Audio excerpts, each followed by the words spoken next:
खबरों के इस फैसले से आगे रुक करते हैं सियासी ढाबे का, जहां आज की सबसे दिलचस्प खबर मौजूद है। झारखंड विधानसभा चुनाव में जुबानी जंग तेज हो गई है। केंद्रीय गृह मंत्री अमित शाह के झारखंड में यूसीसी लागू किए जाने की घोषणा के बाद मुख्यमंत्री हेमंत सोरेन ने भी पलटवार किया। उन्होंने कहा कि राज्य में ना तो यूसीसी और ना ही एनआरसी होगा, जबकि बीजेपी ने वादा किया है कि सरकार बनने पर राज्य में यूनिफॉर्म सिविल कोड लागू किया जाएगा। हालांकि ये साफ साफ कहा है कि आदिवासियों को यूसीसी से बाहर रखा जाएगा। वहीं गढ़वा की अपनी चुनावी रैली में घुसपैठ का मुद्दा उठाकर प्रधानमंत्री मोदी ने सत्तारूढ़ गठबंधन पर हमला बोला, तो मुख्यमंत्री हेमंत सोरेन ने जवाब देते हुए कहा कि देश में बांग्लादेशी घुसपैठ बीजेपी शासित राज्यों से होती है और आरोप झारखंड पर लगते हैं। घुसपैठ का मामला कोर्ट में जाए और प्रशासन इससे इनकार करे तो पता चलता है कि सरकारी तंत्र में ही घुसपैठ हो चुकी है। मैं ये जानना चाहता हूं कि बांग्लादेश के साथ अंदर कुछ आप लोग का कुछ समझौता है क्या?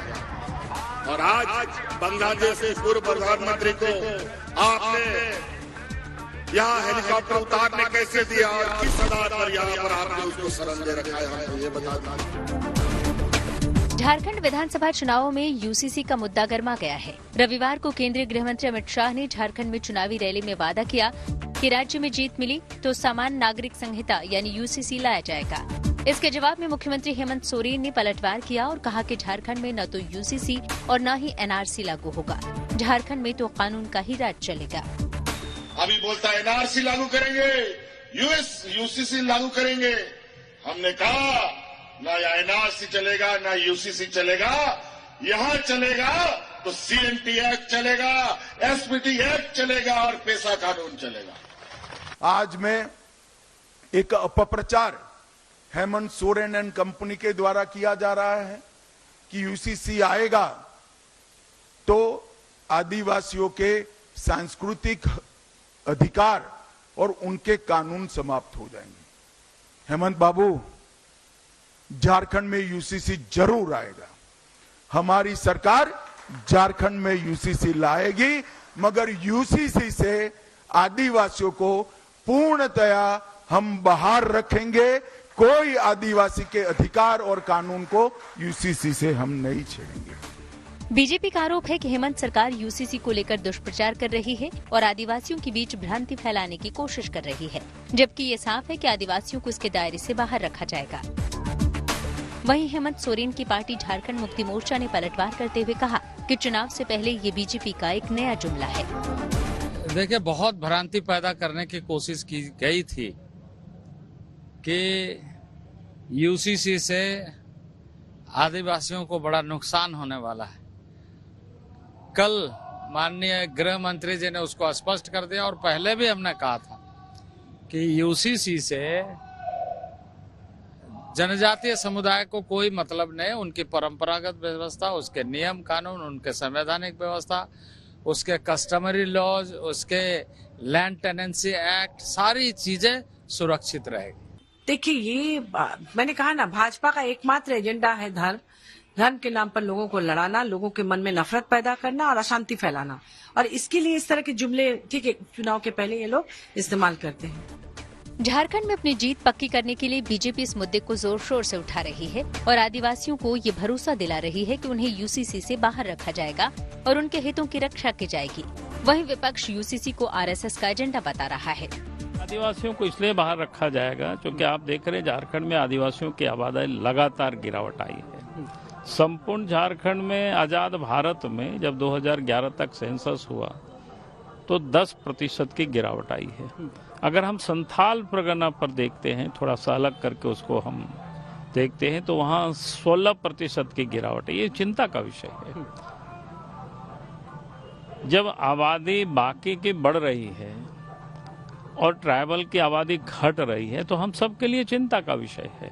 हम सब देख रहे हैं कि उत्तराखंड में इन्होंने जो यूसीसी लाए हैं वो महिलाओं के अधिकारों का हनन का एक यूसीसी है।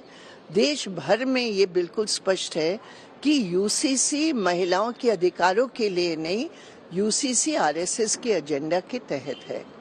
और तीसरी बात मैं कहना चाहूंगी, आदिवासियों की डिमांड है कि सेंसस में हेड मिनिस्टर की मिनिस्ट्री इंचार्ज है सेंसस के, सेंसस में आदिवासियों की आस्था के लिए क्यों नहीं कॉलम है।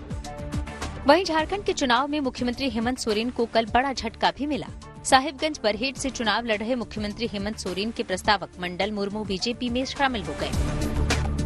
मंडल मुर्मू ने देवघर में गोड्डा के सांसद निशिकांत दुबे के आवास पर बीजेपी की सदस्यता ली। इस मौके पर झारखंड बीजेपी के चुनाव प्रभारी शिवराज सिंह चौहान और सह चुनाव प्रभारी हेमंता बिस्वा शर्मा भी मौजूद थे।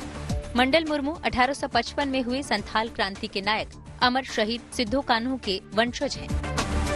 आरोप है कि मंडल मुर्मू बीजेपी में शामिल होने रांची आ रहे थे, लेकिन बीच रास्ते में ही डुमरी पुलिस ने उन्हें हिरासत में ले लिया था।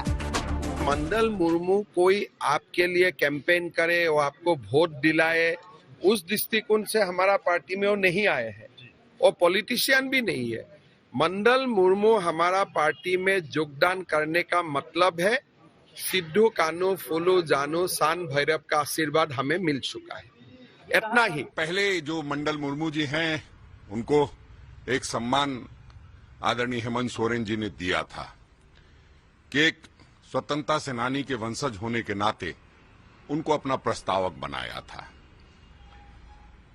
उन्होंने जो काम किया है वो तो अब वो किस परिस्थिति में किया है वो आप सबों को पता होना चाहिए कि पहले उनको किस तरह से किडनैप किया गया, किस तरह से फिर पुलिस उनको छुड़ाई, किस तरह से उस पर दबाव बनाया गया कि आप उनके प्रस्तावक से डिनाई कर जाओ और अंततः अब उनको पार्टी में शामिल करा लिया गया। तो भारतीय जनता पार्टी का काम ही यही है। हरियाणा विधानसभा में चुनावी जीत के बाद बीजेपी का जोश हाई है और वो किसी भी कीमत पर झारखंड को जीतना चाहेगी।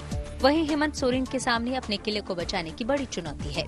23 नवंबर को चुनावी नतीजों के बाद ये तय हो जाएगा कि हेमंत सोरेन दोबारा सत्ता पर काबिज होंगे या फिर बीजेपी का कमल खिलेगा। Bureau report, good news today.